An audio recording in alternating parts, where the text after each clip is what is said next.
everybody! 大家好! I welcome you to Jade Palace Yamingo. My name is Yaya. Its color is comparable to jade. This type of porcelain is truly a treasure. So, let's get started. Celadon Porcelain, 青瓷, also known as green porcelain, is known for its iconic soft green color. Its color can range between gray-green to light pastel depending on the dynasty and location of the factory. However, it's not the porcelain that's green. The color comes from the glaze.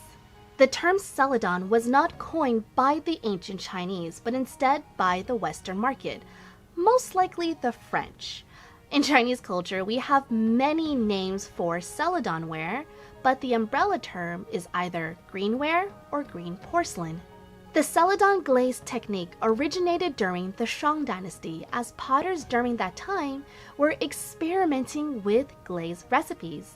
The original artifacts from that dynasty are known as proto-Celadons and were ash glazed.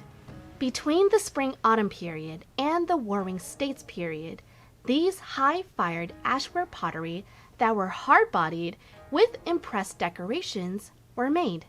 What made these stoneware so easily accepted was that this was the first fine glazed Chinese ware that didn't have any toxicity problem, meaning that it was food safe, which began the Chinese tradition of using ceramics for serving food or drinking tea or wine.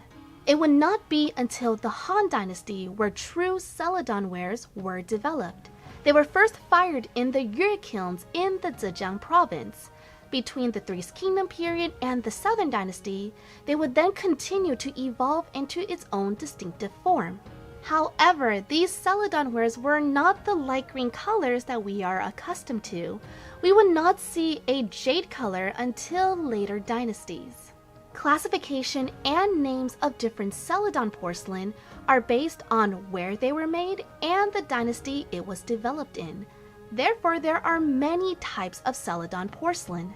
They are also broken down into Northern type Celadon and Southern type Celadon, each with their own distinct technique. Northern type Celadon includes Yue and Yaozhou wares.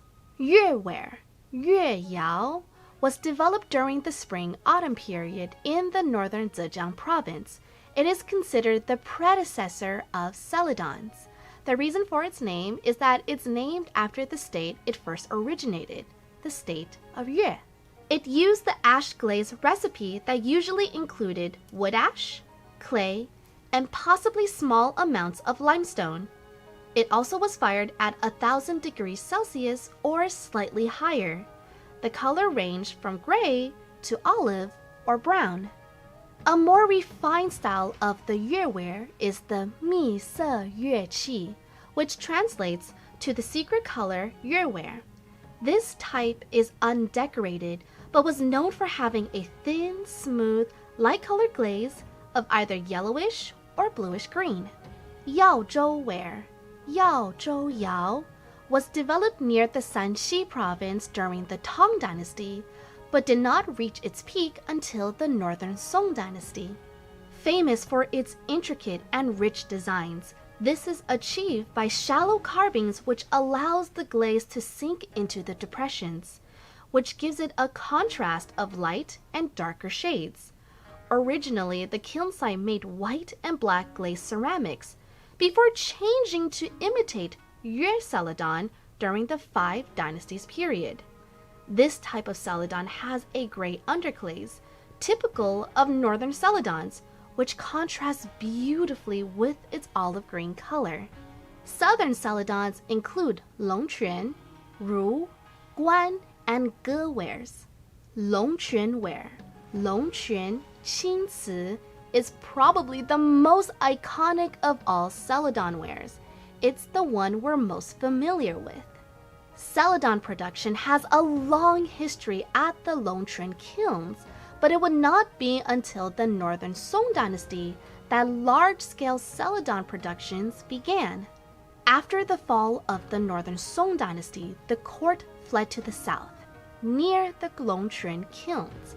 This type of Celadon gained popularity, replacing Yaozhou wares.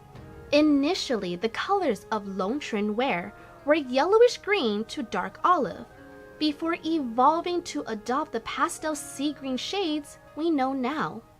This type of Celadon ware has a sheen of opalescence and translucency that was not seen in previous Celadons, which comes from air bubbles in the glaze from the firing process. Color techniques would continue to develop its own decorative style, seeing splashes of color or impressed designs, like those of Junyao or Junware. Ruware, Ruyao, is a very, very rare type of Celadon that was only in production for a short amount of time around 1100 CE during the Song Dynasty. Possibly the most beautiful of all Celadon ware, it has a color that experts have described as pale blue, sky blue, or duck egg blue. There have been speculations that possibly the glaze contains agate, but experts have discounted the influence of agate on the color. Instead, it may be due to dissolved iron oxide with a very small amount of titanium dioxide. This type of ware was meant for imperial court use only, also perhaps the first official ware that was specifically commissioned for imperial use. It's so rare that fewer than 100 complete pieces have survived. Another style of ware that was developed later on had a unique look.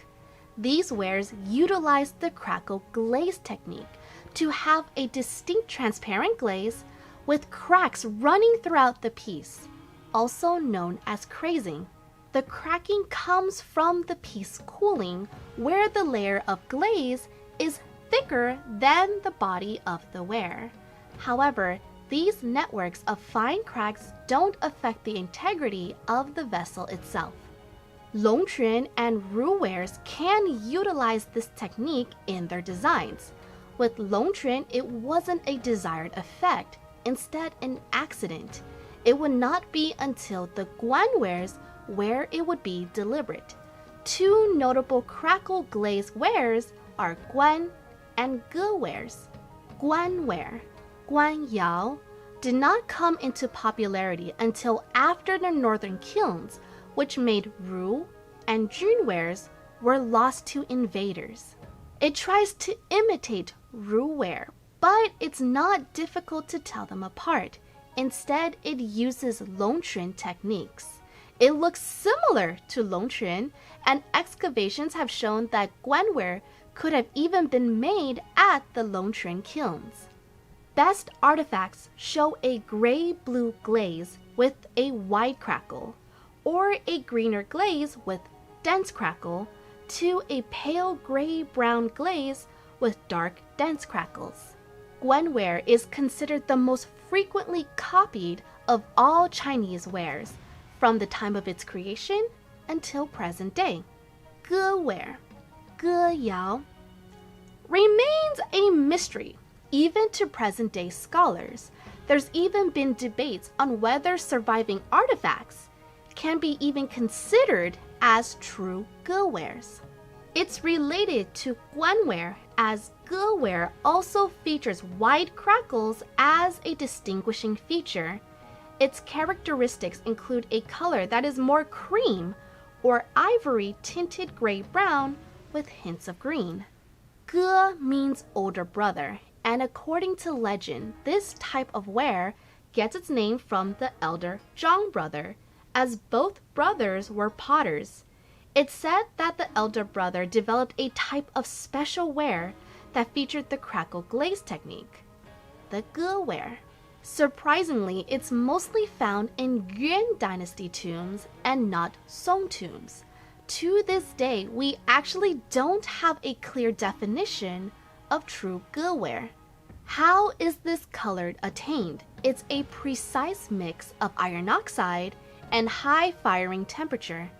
True Celadon needs a precise amount of iron oxide to fire its desired color, being between 0.75% and 2.5%. Too much can darken the glaze to olive or even black, while too little can turn the glaze blue.